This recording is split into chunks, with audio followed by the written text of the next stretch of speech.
Camimizde öncelikle bu pandemi sürecinde safların arasını en az 1,5 metre olacak şekilde caminin iç kısmını ve son cemaat mahallini tamamını işaretledik. Bantlar yapıştırdık ki mesafeyi koruyalım diye. Bunun dışında camimizin girişlerine dezenfektanlar koydurduk. Uyarı levhalarımız var. Ve cemaatimize zaman zaman uyarılarda bulunuyoruz. Ve cemaatimiz de sağ olsunlar titizlikle uyuyorlar. Bugüne kadar herhangi bir sıkıntı yaşamadık. Maskelerini takıyorlar. Sosyal mesafeye dikkat ederek namazlarımızı eda ediyoruz. Cuma namazlarımız ve 5 vakit namazımızı.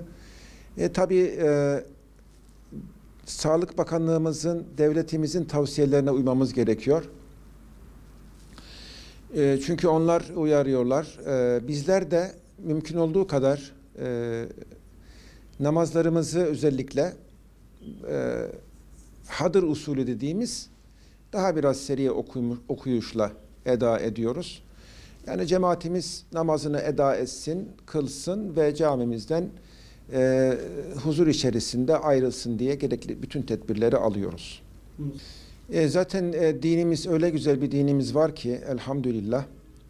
İslam dinimiz başta temizliği, Peygamber Efendimiz "Et-tuhuru şatrul iman", temizlik imanın yarısıdır buyurmuş. Zaten bu bizim bilincimiz, biz bu bilinç içerisindeyiz. Ve yine Peygamberimiz bakın bundan 1400 küsur yıl önce bizleri uyarmış.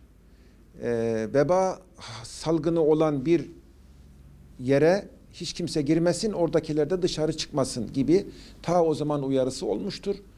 Bu da bir tecridi, karantinayı bizlere ta o zaman Peygamber Efendimiz sallallahu aleyhi ve sellem ikazlarıyla, uyarılarıyla bizlere uyarmıştır. Biz de mutlaka bu uyarılara kulak vermemiz lazım. Çünkü gerek kendimizin sağlığını ve gerekse diğer Müslüman kardeşlerimizin sağlığını korumak dini vecibedir. Biz dolayısıyla camimizde elhamdülillah bugüne kadar bir sıkıntı yaşamadık ve bunu sosyal medyadan da görüyoruz. Gerek Türkiye'mizde gerek bütün dünyada mescitlerimiz, camilerimiz gayet güzel, muntazam bir şekilde tüm kurallara uyuluyor. Herhangi bir böyle kargaşa vesaire bu virüsü yayacak hiçbir ortam oluşturulmuyor elhamdülillah. Bu salgın hastalığı üzerimizden, milletimizden, bütün ümmeti Muhammed'den inşallah Rabbim kaldırsın. Bizleri bu salgın hastalıklarından kurtarsın inşallah. Yani gerekli kurallara uyduktan sonra, herkes sorumluluğunu bildikten sonra cuma namazı kılınabilir. Yani önemli olan burada samimiyettir. Sorumluluğumuzu bilmektir yani. Kötü odaklar bence bu işin içinde. Yani kimse namaz düşmanları çok olduğu için Türkiye'de kimse namaz kılınsın istemiyor. Kimse İslam'ın yaşanmasını istemiyor bana kalırsa. Ya inşallah böyle bir yasak çıkmaz. Ya herkes ibadetini yapar. Zaten her şey Allah'ın elinde. Allah ne derse o. Bence gerek yok ya. İbadet için en önemlisi ya. Allah tarafından korunuruz zaten. Vallahi camileri neden hedef alıyorlar? Onu dini inancı olmayan kişiler hedef alıyordur muhtemelen ondan dolayı. Ya sizce cuma namazının yasaklanmasına gerek var mı?